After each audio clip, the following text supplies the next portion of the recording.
নমস্কার, নিউজ 18 বাংলায় দুপুর 3টে, আমি অয়ন। এই মুহূর্তে যা দেখছেন উত্তেজনার ছবি ভবানীপুরে একটি হিয়ারিং কেন্দ্রে, শুনানি কেন্দ্রে উত্তেজনা, কারণ সেই নির্বাচন কমিশনের নির্দেশে কি সার রিসিভড কপি না দেওয়ার অভিযোগ।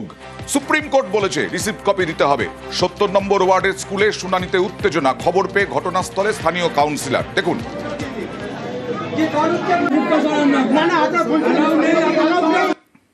পরিষ্কারভাবে বলে দিচ্ছে যে আপনাদের লিখে দিতে হবে যে ডকুমেন্ট আপনারা সাবমিট করছেন, তাহলে পরবর্তী ক্ষেত্রে আপনারা লড়তে পারবেন।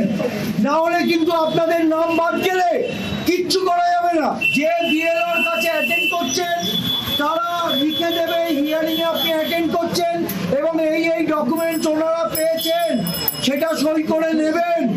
এটা আপনাদের দায়িত্ব। না হলে আপনি দেশের নাগরিক কি নাগরিক নয়, আপনাদের কিন্তু অন্য জায়গায় করে দেবে। যদি না দেয়, আমরা বাইরে বসে আছি, ওখানে প্রতিনিধি বিশ্বজিতের সঙ্গে। বিশ্বজিৎ, কেন দেওয়া হচ্ছিল না রিসিভড কপি? সুপ্রিম কোর্টের নির্দেশ।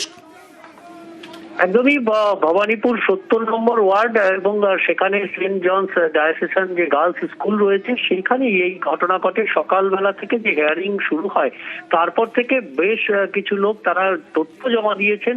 তাদের বিভিন্ন তথ্য হিয়ারিং এ আসা, অর্থাৎ শুনানিতে তাদের ডাকা হয়েছে, তারা প্রয়োজনীয় তথ্য জমা দিয়েছেন, কিন্তু কারোই সেই রিসিপ্ট কপি দেওয়া হয়নি। এটা যখন সামনে আসে তখন স্বাভাবিকভাবেই যারা জমা দিচ্ছেন তাদের মধ্যে একটা আশঙ্কা জন্মায় যে এই তথ্য তাদেরকে সঠিক জায়গায় আদৌ পৌঁছবে কিনা, চূড়ান্ত তালিকায় তাদের নাম কাটবে কিনা, এই নিয়ে একটা আশঙ্কা তৈরি হয় এবং সেই আশঙ্কা থেকেই ক্ষোভ তৈরি হয়। তখন তারা সেই দাবি জানান এবং সেই প্রাথমিকভাবে সেই দাবি তাদের মানা হয়নি, তখনই উত্তেজনা ছড়ায়। স্বাভাবিক খবর পেয়ে সেখানে 70 নম্বর ওয়ার্ডের কাউন্সিলর অসীম বসু সেখানে পৌঁছন এবং সেই যারা কর্তব্যরত আধিকারিক ছিলেন তাদেরকে বলেন যে এটা সুপ্রিম কোর্টের অর্ডার রয়েছে, কেন আপনারা মানবেন না, এবং তারপর শেষ পর্যন্ত দিতে বাধ্য হন যারা সেই বিএলও এবং এইআরও যারা ছিলেন এবং সঙ্গে যারা সেখানে কমিশনের যারা হিয়ারিং এ আধিকারিক যারা ছিলেন, তারা শেষ পর্যন্ত সেই রিসিপ্ট বেশ কিছুক্ষণ এই যে উত্তেজনা চলার পর তারপর তারা রিসিপ্ট দেওয়া শুরু করলে তারপর উত্তেজনা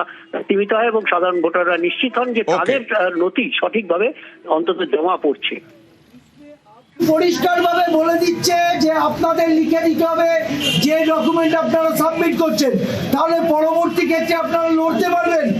না হলে কিন্তু আপনাদের নাম বাদ গেলে কিচ্ছু করা যাবে না। যে বিএলওর কাছে অ্যাটেন্ড করছেন তারা লিখে দেবে হিয়ারিং এ আপনি অ্যাটেন্ড করছেন এবং এই ডকুমেন্ট ওনারা পেয়েছেন সেটা সই করে নেবেন।